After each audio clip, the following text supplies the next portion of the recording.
Hello everybody, this is Poonam and welcome to the share knowledge. So आज हम start करेंगे Indian polity. और Indian polity में politics को जानने के अलावा basically polity is not politics. Politics is something we use for negative sense आजकल में, लाइक मैनिपुलेशन और something, but polity is something which governs the country with laws and rules and regulations. So before understanding the polity of India, we should understand what are the historical backgrounds. इससे पहले आज से पहले जो polity है वो India की कैसे डिफाइन हुई है, कैसे वो फर्दर रिफॉर्म होती गई, तो उसके बारे में हमें जान लेना ज़्यादा जरूरी रहेगा। तो हिस्टोरिकल बैकग्राउंड में सबसे पहले तो जो था वो था कंपनी रूल। कंपनी रूल जो चला था वो 1773 से लेकर 1858। तो उसको जानने से पहले हम ये जानते हैं कि कंपनी ने रूल कैसे किया इंडिया में। तो इंडिया में ब्रिटिशर्स जो आए थे वो ईस्ट इंडिया कंपनी के फॉर्म में आए थे सबसे पहले। तो ईस्ट इंडिया कंपनी EIC ये आई थी 1600 में, जो कि एक चार्टर था बाय क्वीन एलिजाबेथ, जिन्होंने एक चार्टर पास किया था जिसके अंदर EIC I mean the East India company, उसको जो थे वो एक्सक्लूसिव राइट मिले थे इन इंडिया। किसके लिए? For trading. अभी तक सिर्फ ईस्ट इंडिया कंपनी एक ट्रेडिंग कंपनी है।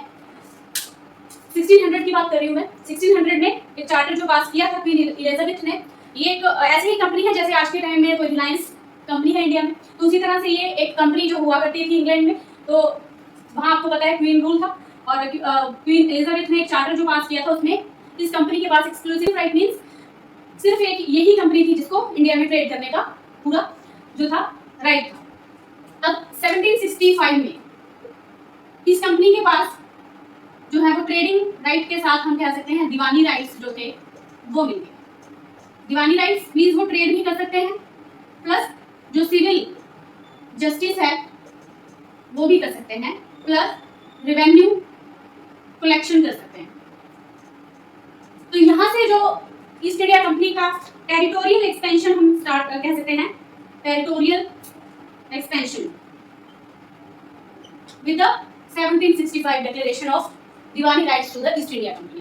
तो ईस्ट इंडिया कंपनी इस तरह से एक ट्रेडिंग कंपनी, एक प्राइवेट कंपनी जो सिर्फ व्यापार करने इंडिया आई थी, वो किस तरह से अब इंडिया को ही कैप्चर करने लगी है। तो ये जो मैंने बताया आपको सिविल जस्टिस और जो रेवेन्यू कलेक्शन था, ये कहाँ कहाँ पे अभी हो चुका था? बंगाल, बिहार एंड ओडिशा। आज के टाइम में ओडिशा, तो ओडिशा, बंगाल और बिहार में इनके पास दीवानी राइट्स आ चुके थे। ऑलमोस्ट सारा का सारा बंगाल जो था वो बहुत ही प्रोस्परस था। इसके साथ के जो ओडिशा और बिहार, वहाँ पर भी इनका दबदबा काफी अच्छा से जम गया हुआ था। तो जो ईस्ट इंडिया कंपनी थी वो ना सिर्फ एक प्राइवेट ट्रेडिंग कंपनी रह के अब वो एक साम्राज्यवादी हो चुकी थी। तो इन्होंने टेरिटोरियल एक्सपेंशन करना स्टार्ट कर दिया था। वो हम इंडियन हिस्ट्री के जब लेक्चर्स कंप्लीट करेंगे उसमें हम जानेंगे कि ये सब जो हो रहा था वो कैसे हो रहा था और इंडिया में स्थितियां कैसी थी। क्या इंडिया में किसी तरह की कोई गवर्नमेंट या फिर कोई जो किंगशिप थी वो इसको कंट्रोल करने में किस तरह से नाकामयाब हुई, वो सारी चीजें हम इसके हिस्टोरिकल बैकग्राउंड में पढ़ेंगे। लेकिन जब इंडियन पॉलिटी की बात हम कर रहे हैं तब हम सिर्फ रूल्स जो एक्ट्स थे उनकी चर्चा करेंगे। तो जैसे कि हमने जाना कि ईस्ट इंडिया कंपनी 1600 में जो कि एस्टैब्लिश हुई थी 1765 में, सिर्फ एक सेंचुरी में, एक डेढ़ सेंचुरी में इन्होंने इतना ज्यादा विस्तार कर लिया था कि ये अब एक टेरिटरी को एक्सपैंड करने में लगे हुए थे। तो उसके बाद की कहानी, तो उसके बाद क्या होता है? अब यहाँ पर जब 1765 से लेके 1857 तक एक पूरी सेंचुरी जब कवर हो जाती है, तो इस कंपनी के बारे में जो ब्रिटिश गवर्नमेंट थी, ब्रिटिश जो वहाँ पे क्वीन, उन्होंने ये देखा कि ये जो कंपनी है ये अपना ही रूल चला रही है, कंपनी रूल, जिसमें कि ये खुद से ही अपने मनचाहे डिसीजंस ले रहे हैं और किस तरह से वो उनको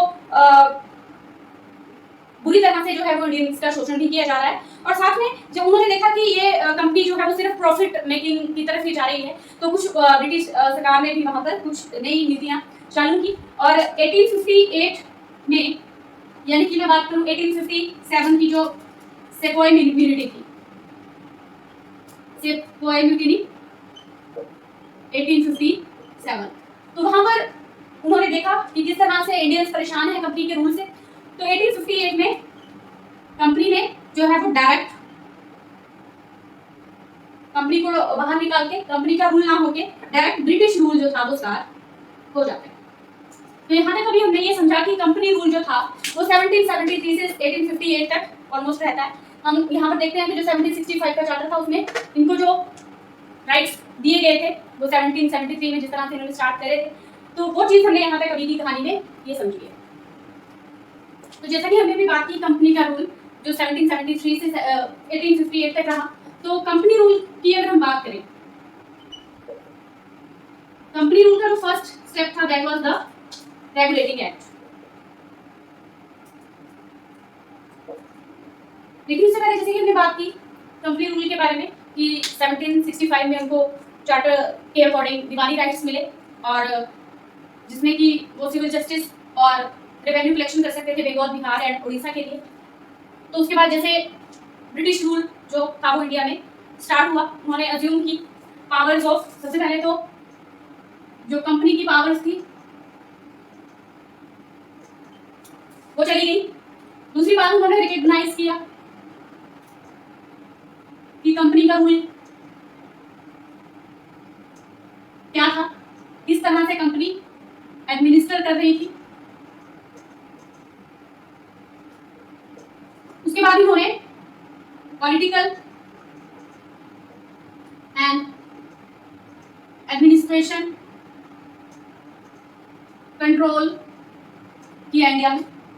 चौथा उन्होंने सेंट्रल एडमिनिस्ट्रेशन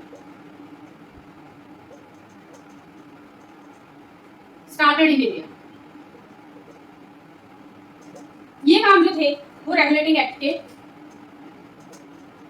1773 का जो रेगुलेटिंग एक्ट था उसके अकॉर्डिंग उन्होंने ये जिम्मेवारी समझी कि कंपनी के जो इस तरह से ट्रेडिंग ना करते हुए सिर्फ वो टेरिटोरियल एक्सपेंशन कर रहे हैं, तो उस पर एक तरह से ये लगाम थी। लेकिन बहुत इंडियंस के लिए अच्छा काम इन्होंने भी नहीं किया, वो हम आगे बढ़ते जाएंगे। अब हम पढ़ेंगे जो हम रेगुलेटिंग एक्ट के फीचर्स क्या हैं।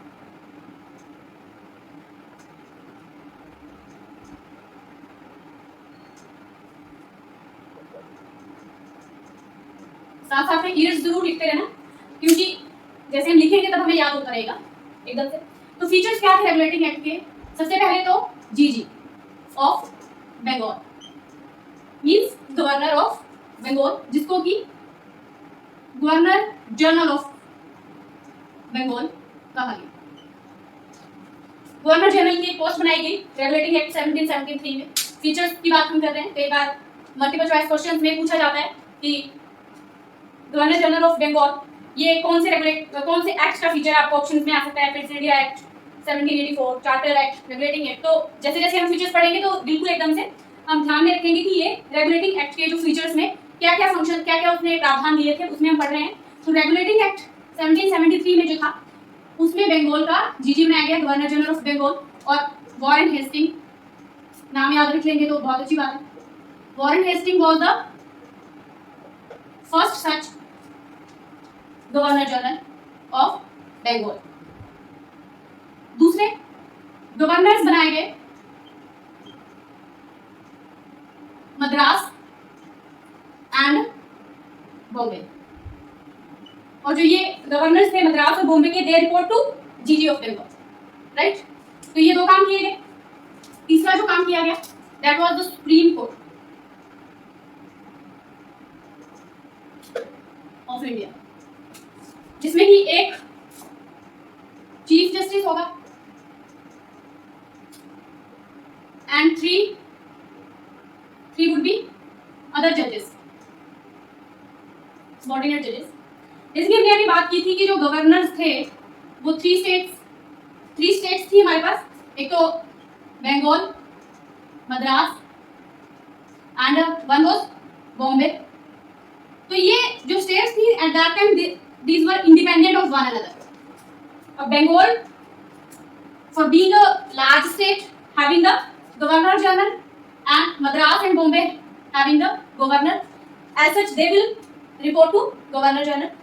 So governors of Madras and Bombay, they were subordinate to the governor general of Bengal. तो ये एक बात थोड़ी सी। उसके बाद हमने सुप्रीम कोर्ट बात की। सुप्रीम कोर्ट में मैंने आपको बताया इंडिया, बट दैट वाज उस समय पूरा इंडिया अभी बना नहीं। तो सुप्रीम कोर्ट ऑफ कैलकाटा 1775 में एस्टैब्लिश हुआ था। और भी कई सारे फीचर्स थे इस एक्ट में, जैसे कि इट प्रोहिबिट्स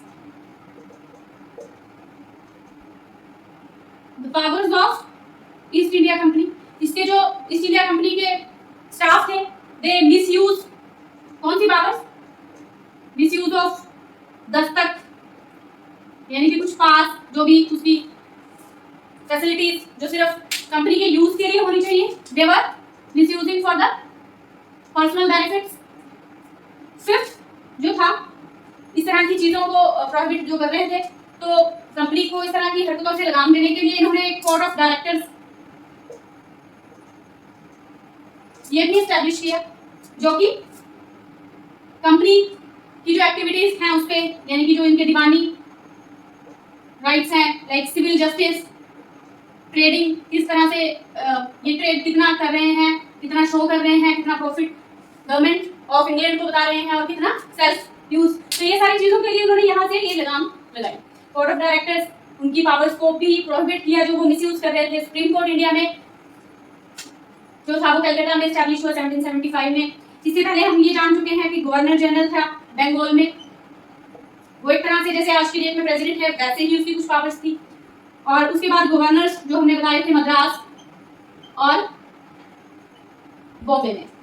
तो जिस तरह से हमने अभी डिस्कस किया कि इंडियन पॉलिटी कैसे ग्रो करी, सबसे पहले इंडिया में हमें इतना मिडिवल इंडिया या एशियन इंडिया में जाने की भी जरूरत नहीं है कि कैसे राजा लोग चलाया करते थे, किस तरह से विदेशी आक्रमण हुए, वो हम हिस्ट्री में पढ़े तो ज़्यादा अच्छा है। अगर आपको इंटरेस्ट आ रहा होगा तो हिस्ट्री की भी हम वीडियोस कंटिन्यू करेंगे, क्योंकि जो कंपनी का रूल था वो 1773 से 1858 तक रहा। उसमें हमने सबसे पहली जो बात पढ़ी वो रेगुलेटिंग एक्ट की था। तो रेगुलेटिंग एक्ट के बाद यहाँ मुझे लिख देना चाहिए था रेगुलेटिंग एक्ट जो कंपनी रूल का फर्स्ट था, और उसके बाद पिट्स इंडिया एक्ट हम पढ़ेंगे 1784। अभी जैसे हमने डिस्कस किया रेगुलेटिंग एक्ट, तो रेगुलेटिंग एक्ट में हमने सारे 5 जो 4-5 कुछ फीचर्स थे वो नोट किए। Next is पिट्स India act. पिट्स India act 1984 में, ये इंपॉर्टेंट है, इससे और भी ज्यादा जब आप इंडियन हिस्ट्री को उठा के देखेंगे तो और भी एक्ट्स मिलेंगे आपको। लाइक 1781 में जो पिट्स ये जो रेगुलेटिंग एक्ट है इसको रेक्टिफाई करने के लिए कुछ इंपॉर्टेंट चीजें थी उसमें, तो उसको एक्ट ऑफ सेटलमेंट भी बोलते हैं। कहीं आपसे ज्यादा ना पूछा जाए तो कई बार क्रोनोलॉजी में ही आ जाता है कि एक्ट ऑफ सेटलमेंट डाल देंगे, पिट्स इंडिया एक्ट डाल देंगे, ये जो रेगुलेटिंग एक्ट है ये डाल देंगे, तो उसको क्रोनोलॉजी में बताएं।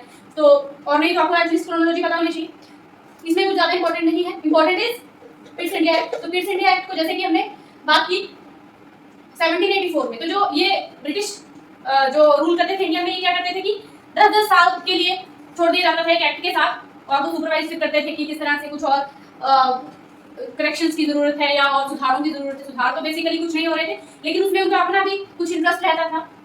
तो बेसिकली जो कंपनी का रूल है उसको जो ब्रिटिश है वो उन्होंने क्यों सबड्यूम कर लिया था, बिकॉज कोई भी गवर्नमेंट चाहेगी नहीं कि उनकी कोई प्राइवेट कंपनी है वो अपने बेनिफिट, उनको बेनिफिट हो रहा है, उन्होंने इतना टेरिटोरियल एक्सपेंशन किया, ट्रेडिंग में उन्होंने बहुत सारा बेनिफिट उनको मिले, प्रॉफिट्स मिले, तो कंपनीज का फायदा देखिए गवर्नमेंट चाहेगी हमेशा। अब आप खुद ही सोच के देखें तो गवर्नमेंट उसको चाहेगी अपने अधिकार में लेना कि जो सारा प्रॉफिट है वो सारा टेरिटोरियल एक्सपेंशन है उस पर हम जो है वो कंट्रोल करें। तो पिट्स इंडिया एक्ट में सबसे पहले जो था Pitt's India Act 1784। I always tell you कि आप ईयर्स साथ में जरूर लिखते रहें जब भी आप कभी नोट्स बना रहे हैं या फिर उसको रिवाइज कर रहे हैं, तो कहीं ना कहीं आपको बेनिफिट रहता है राइटिंग में या फिर एमसीक्यू सॉल्व करने में भी, क्योंकि अभी तो हम पॉलिटी कर रहे हैं लेकिन इंडियन हिस्ट्री के अकॉर्डिंग अगर आप स्टडी कर रहे हैं तो उसको ईयर वाइज साथ में लिखते रहें। कोई और शॉर्टकट नहीं होता है ईयर्स को, डेट्स को याद करने के लिए। आप साथ ही साथ जब उसको पढ़े उसको साथ में बोलते रहे, साथ में लिखते रहे, ये भी एक फॉर्मूला। तो पिट्स इंडिया एक्ट में जो फीचर्स हैं वो क्या है, फीचर्स ऑफ पिट्स इंडिया एक्ट। तो इसका जो पहला फीचर क्या था, इसने डिफरेंशिएट किया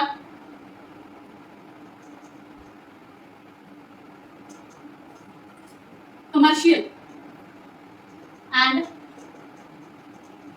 political powers of company of EIC. East India company की जो पावर्स थी वो आपको अभी तक पता चल गया होगा, इतना हमने शॉर्टकट में अभी जाना। कमर्शियल पावर्स भी थी यानी कि ट्रेडिंग पावर्स, और दूसरी थी इनकी हमने बात की पॉलिटिकल पावर यानी कि रेवेन्यू कलेक्शन, जो टेरिटरीज ये जीतकर उन पे दीवानी राइट्स, सिविल जस्टिस, ये सारी चीजें करते थे। तो सबसे पहले तो इन्होंने पिट्स इंडिया एक्ट में ये जाना कि इनका पॉलिटिकल और कमर्शियल जो पावर्स हैं उनको डिफरेंशिएट किया जाए। दूसरा इन्होंने हम पहले भी रेगुलेटिंग एक्ट में ये पढ़ चुके थे कि इन्होंने court of directors, this was the governing body of the